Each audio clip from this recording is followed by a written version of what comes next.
جی ناظرین السلام علیکم۔ سب سے پہلے تو بات کر لیتے ہیں پاکستان اور انڈیا کے میچ کی۔ انتہائی سنسنی خیز میچ ہوا اور لو سکورنگ میچ تھا۔ پاکستان نے اتنے رن نہیں بنائے، 15-20 رن کم تھے، لیکن اس کے باوجود زبردست فائٹ بیک کی۔ کچھ ایشوز جو اس میں نظر آئے اس میں یہ ہے کہ رضوان اپنی فارم میں نظر نہیں آئے۔ انہوں نے جو سکور بھی کیا وہ بھی اتنے سپیڈ سے نہیں کیا جتنی سپیڈ سے وہ سکور کرتے ہیں۔ دوسری بات یہ ہے کہ کچھ وکٹ کیپنگ کی بھی مسٹیکس تھی۔ بابر اعظم بھی نہیں چل سکے، اور میرے فیورٹ پلیئر جو ہیں فخر زمان، وہ بھی بہت اچھا پرفارم نہیں کر سکے، لیکن فخر زمان میں پوٹینشیل ضرور ہے۔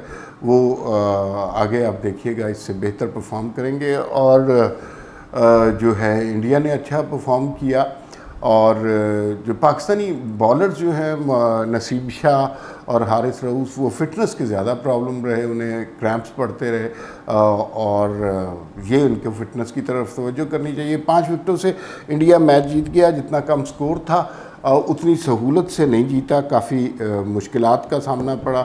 1-2 وکٹیں اور گر جاتی تو میچ پاکستان کے ہاتھ میں آ سکتا تھا۔ مایوس ہونے کی زیادہ ضرورت نہیں ہے، اچھی کرکٹ کھیلے گئی، اچھا میچ کھیلا گیا۔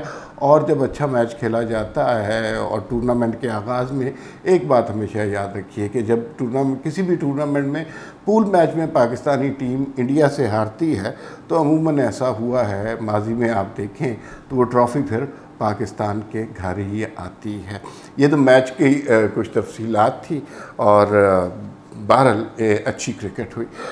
2 چیزوں کے بارے میں ہم نے بات کرنی ہے۔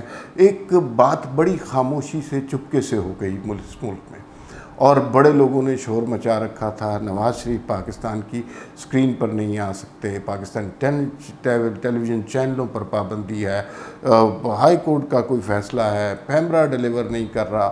اور آج اس سے بالکل مختلف واقعہ ہو گیا۔ آج تو جناب نواز شریف کا خطاب تھا، اور وہ خطاب تقریباً 6 منٹ کچھ سیکنڈ کا تھا۔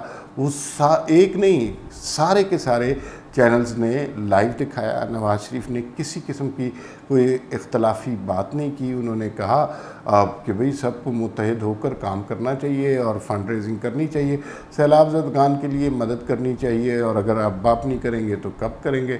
پھر انہوں نے شہباز شریف کی بہت تعریف کی، اور پھر انہوں نے کہا مریم نواز بھی تیاریاں کر رہی ہیں اور جلد ہی وہ سیلاب زدگان کی امداد کے لیے پہنچ جائیں گی۔ اب جو نواز شریف کا خطاب تھا وہ شاید جو سیلاب زدگان کے لیے اپیل ہے وہ اتنا بڑا واقعہ نہیں تھا، کیونکہ اپیل تو سب ہی کر رہے ہیں، لیکن پاکستان کے سارے چینلوں پر وہ دکھایا گیا، اور بڑی خوشی کی بات ہے۔ اور اب وہ مقافات عمل اس طرح اسے کہتے ہیں کہ اب عمران خان کے خطاب پر پابندی لگ گئی ہے، اور نواز شریف کے خطاب سے پابندی ہٹ گئی۔ اگر یہ خطاب دکھایا جا سکتا ہے تو توقع یہ کرنی چاہیے کہ مستقبل میں نواز شریف کے باقی خطاب بھی دکھائے جائیں گے۔ اس سے لگتا ہے کہ آہستہ آہستہ راستہ صاف ہو رہا ہے۔ وہ جو پاکستان میں پرابلم ہو رہا تھا، نواز شریف واپس نہیں آ سکیں گے، اس کے لیے راستہ صاف ہو رہا ہے، کیونکہ اسکرین پہ آنے لگ جائیں تو پھر یہ ایک فرسٹ سٹیپ تھا، اور اس کے بعد یہ انڈیکیشن یہ دیتا ہے کہ اب اسحاق ڈار اور نواز شریف بھی وطن واپس آ جائیں گے۔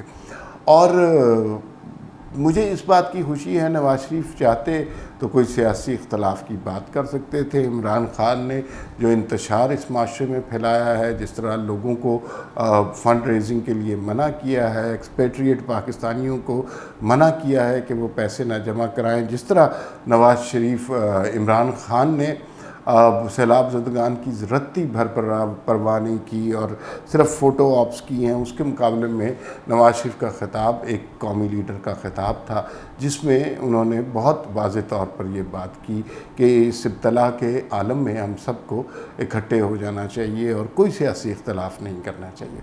اور میرے خیال میں یہ نون لیگ کے لیے بہت بڑی خوشخبری ہے۔ اب یہ ہوا کیسے ہے؟ ایک خبر اور میں نے اس ویلاگ میں شیئر کرنی ہے، وہ عمران خان کے خلاف جو چیریٹی کمیشن لنڈن کے میں تحقیقات شروع ہو گئی ہیں، اس میں ایک سٹیپ اور آگے گیا ہے، لیکن اس سے پہلے ہم نواز شریف کے خطاب کی بات کر لیں۔ اچھا، جو نواز شریف یہ ہوا کیسے؟ اتنی سخت پابندی تھی، اتنی قیامت مچ جاتی تھی، نواز شریف کی تصویر بھی نظر آ جائے، لیکن اچانک ہی ساری پابندیاں ہٹ گئی، ہر دروازہ کھلتا چلا گیا. یہ کیسے ہوا ہے؟ تو مجھے یوں لگتا ہے کہ ایک تو فرنٹ پہ پالیٹکس ہو رہی ہوتی ہے، دوسری طرف جو بیہائنڈ بیک ڈور پالیسی ہے وہ بھی کہیں نہ کہیں سے گفتگو ہو رہی ہے، اور معاملات نواز شریف کے لیے، پی ایم ایل این کے لیے سہل ہوتے جا رہے ہیں. ورنہ یہ ہمیں پتہ ہے کہ میڈیا کیسے کنٹرول کیا گیا تھا اس ملک میں. ایک واٹس ایپ پر آپ چینل بند کرا لیتے تھے، ایک واٹس ایپ پہ سارے اینکر ایک سے میسیجز دینے لگ جاتے تھے، ایک واٹس ایپ پر کسی کی توہین اور کسی کی توقیر شروع ہو جاتی تھی. اس میں آپ کو ایک بڑی انٹرسٹنگ فیکٹ بتاؤں کہ میڈیا کس طرح رول پلے کرتا ہے. 25 مئی کا واقعہ عمران خان اکثر اس کا ماتم کرتے ہیں، ہمارے کارکنوں کو مارا اور وہ جو ہے بدترین لاٹھی چارج کیا اور آنسو گیس چلائی. اب میں چونکہ اسلام آباد میں رہتا ہوں اور اس دن ہم نے وہ سارا منظر دیکھا. ایکچولی یہ پی ٹی آئی کے لوگ تھے جنہوں نے سارا اسلام آباد جلا دیا. پولیس نے کسی کے اوپر تشدد نہیں کیا. جب بہت زیادہ یہ پارلیمنٹ کی طرف بڑھنے لگے، ریڈ لائن کراس کرنے لگے، اس وقت ٹیئر گیس ضرور چلی تھی، اور لیکن مارا پیٹا نہیں گیا. لیکن عمران خان نے ایک پروپیگنڈا کے ذریعے اس کو 25 مئی کو اتنا بڑا سانحہ بنا دیا. اس میں میڈیا کس طرح رول پلے کرتا؟ 2-3 پروگراموں میں مجھے اس کے بعد جانے کا اتفاق ہوا. اچھا، ٹیئر گیس چلی، ٹیئر گیس کا اثر کچھ عرصے کے بعد، چند گھنٹوں کے بعد ختم ہو جاتا ہے. اور وہ جو جن پروگراموں میں گیا وہ خاص پی ٹی آئی والے اینکر تھے، انہی کے دور میں انہیں نوکریاں دی گئی. جیسے ہی پروگرام سٹارٹ ہوا، اور ایک نہیں 2-3 اینکروں نے یہ کیا، انہوں نے کھانسنا شروع کر دیا اور آنکھوں سے پانی نکلنا شروع ہو گیا. اور پروگرام سے 2 منٹ پہلے وہ ٹھیک بات کر رہے تھے، اور انہوں نے پروگرام اس طرح آغاز کیا، تینوں نے. انہوں نے کہا جی کہ ناظرین، پروگرام تو پتہ نہیں کیا کرنا تھا، لیکن اتنی آنسو، اور یہ اس 25 مئی کے 2-3 دن کے بعد کا واقعہ ہے، اور اتنی آنسو گیس ہے کہ ابھی تک یہاں سانس لینا مشکل ہو گیا ہے، اور باقی سارے لوگ بیٹھے ہیں، انہیں ٹھیک سانس آ رہا ہے، اور کوئی فضا میں آنسو گیس اتنے عرصے تک نہیں رہتی. تو یہ اس طرح سے باریکیاں میڈیا کی ساری جانتے ہیں، اور پی ٹی آئی والوں نے اس طرح اس پہ عمل کیا. لیکن میں خود ذاتی طور پہ آج نواز شریف کے خطاب سے بہت زیادہ خوش ہوں. انہوں نے جو گفتگو کی وہ ایک قومی لیڈر کی لگتی تھی، وہ ایک جماعت کے لیڈر کی نہیں لگتی تھی، وہ کسی غنڈوں کے سرغنے کی گفتگو نہیں لگتی تھی. انہوں نے بہت تحمل سے گفتگو کی، اور پاکستانیوں کو، سیلاب زدگان کی مدد کا کہا، اپنی پارٹی کو بھی، ہر M N A M P A کو مدد کا کہا. اب ہوتا یہ ہے کہ یہ کہنا کیوں ضروری ہوتا ہے؟ مثلا کیا آپ کے خیال میں M N A M P A ویسے انہیں نہیں نظر آ رہا سیلاب ہے؟ سب کو نظر آ رہا ہوتا ہے، لیکن جب کسی بات کی انڈورسمنٹ لیڈر کی طرف سے آتی ہے، کسی جماعت، اب سارے اپنی پرفارمنس دکھانے کے لیے، کارکردگی دکھانے کے لیے. اب اگلے چند دنوں میں دیکھیے گا کہ وہ نون لیگ جو سوئی ہوئی تھی اور ان کے کارکنان اس طرح نہیں نظر آ رہے تھے جس طرح الخدمت کے کارکنان سیلاب زدگان کی مدد کر رہے تھے. اب وہ بھی ایکٹیو ہو جائیں گے، کیونکہ اب ان کے لیڈر کا بھی حکم آیا. یہ ہر پارٹی کی، ہر ملک میں اور ہر جماعت کی طرف سے یہ ہوتا ہے، لوگ انکریجڈ ہوتے ہیں. یہ بات ہو گئی جی نواز شریف صاحب کے خطاب کی، اور اس کی کہ کس طرح اچانک نواز شریف کے اوپر سے پابندی ہٹ گئی. اب دونوں چیزیں ریسیپروکل چل رہی ہیں. اب وہ جو ہے نا انورس ہیں. ادھر نواز شریف پہ پابندیاں اٹھتی جائیں گی، ادھر نواز شریف عمران خان پر پابندیاں لگتی جائیں گی. ادھر نواز شریف کی نااہلی ختم ہوتی جائے گی، ادھر عمران خان کی نااہلی کی طرف ہم بڑھتے چلے جائیں گے. ادھر نواز شریف وطن واپس آ جائیں گے اور کھلے عام اگلے انتخابات کی کیمپین کریں گے، ادھر عمران خان کی گرفتاری کے امکانات بڑھتے جا رہے ہیں. یہی سب کچھ اس سے الٹ ہوا تھا 2016 سے 2018 میں، اور وہی اب مکافات عمل کے ذریعے ہو رہا ہے، اور پھر اب معاملات مجھے یوں لگتا ہے کہ نون لیگ کے کنٹرول میں آتے جا رہے ہیں۔ ایک اور بات جو میں نے کرنی تھی کہ عمران خان کے خلاف آپ کو پتہ ہے برطانیہ میں چیریٹی کمیشن نے تحقیقات شروع کر دی ہوئی ہیں، اور وہ تحقیقات ایسی ہیں کہ جس کو کوئی انفلوئنس نہیں کر سکتا۔ ہمارے یہاں تو جو تحقیقات ہوتی ہیں نا وہ اور طرح سے ہوتی ہیں، اوپر سے فون آ گیا تحقیقات بند ہو گئی، نیب کے چیئرمین نے فائل دبا دی، تحقیقات بند ہو گئیں، اور وہاں پر تو مثلا عدالتیں ادارے اپنے اون پر کام کرتے ہیں، کوئی انہیں انفلوئنس نہیں کر سکتا۔ یہاں آپ کو پتہ ہے عدالتیں بھی کس طرح کام کرتی ہیں، نظام انصاف بھی کس طرح کام کرتا ہے، اور تحقیقاتی ادارے بھی کس طرح کام کرتے ہیں۔ یہاں پہ تو آپ کو 500 روپے دے کے کچہری میں بے تحاشا لوگ مل جاتے ہیں جو قرآن پہ ہاتھ اٹھا کر گواہ بننے کو تیار ہوتے ہیں۔ تو یہ اور طرح کا معاشرہ ہے۔ وہاں کا چیریٹی کمیشن اگر تحقیقات کرے گا تو وہ بہت سیریس تحقیقات ہوں گی۔ اس سے پہلے براڈ شیٹ کیس میں شہباز شریف کے خلاف بھی تحقیقات ہوئی تھیں، اور تحقیقات کا دائرہ جو ہے بہت وسیع تھا۔ 3 سال تک وہ تحقیقات ہوئی، اور عمران خان اور فواد چودھری اور شہزاد اکبر نے پوری کوشش کی تھی کہ شہباز شریف کے خلاف ایک پیسے کی بھی کوئی کرپشن ثابت ہو جائے۔ کچھ کرپشن ثابت نہیں ہوئی۔ 3 سال کے بعد انہوں نے پاکستان شہباز شریف کو بالکل کلین چٹ دے دی تھی۔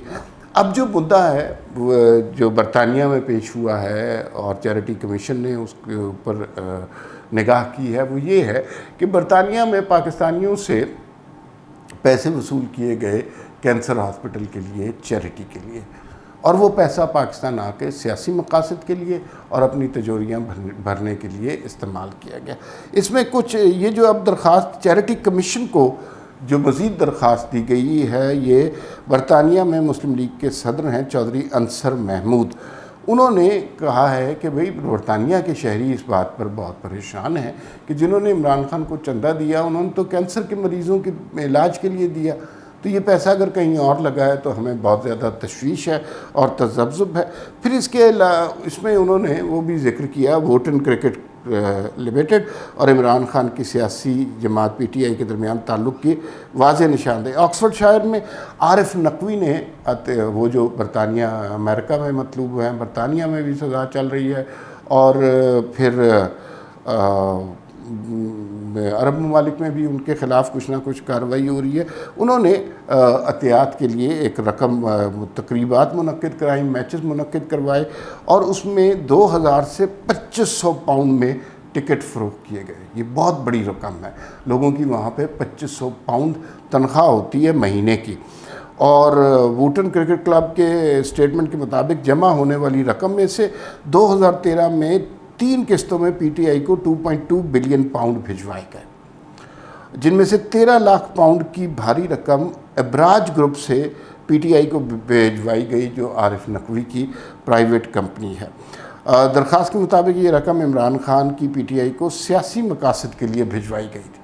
کلیکٹ کسی اور مقصد کے لیے کی گئی تھی، لیکن پھر اسے سیاسی مقاصد کے لیے استعمال کیا۔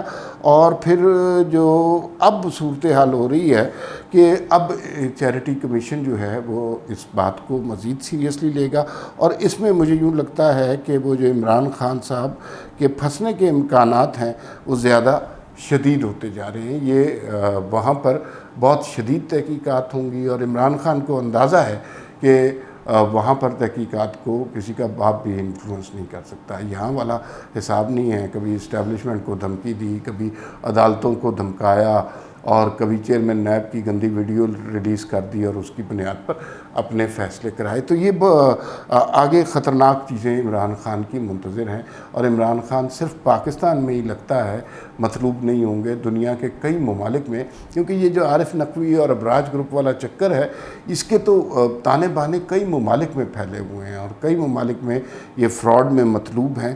تو اگر عمران خان بھی ان کا پارٹ کہیں نکلتے ہیں تو دنیا عمران خان کی گرفتاری کے لیے اشتہار دے گی کہ یہ صاحب وانٹڈ ہے، جہاں ملے، اور سرکار امریکہ اور سرکار برطانیہ کو مطلع کریں، اور اب ہمیں انہیں کس منہ سے یہ بتائیں گے کہ یہ شخص ہم نے سلیکٹ کر کے بڑے طور طریقے سے دھاندلی دھوندلی کر کے پاکستان کا وزیر اعظم لگایا ہوا تھا۔ فی الحال اتنا ہی، پھر ملاقات ہوگی۔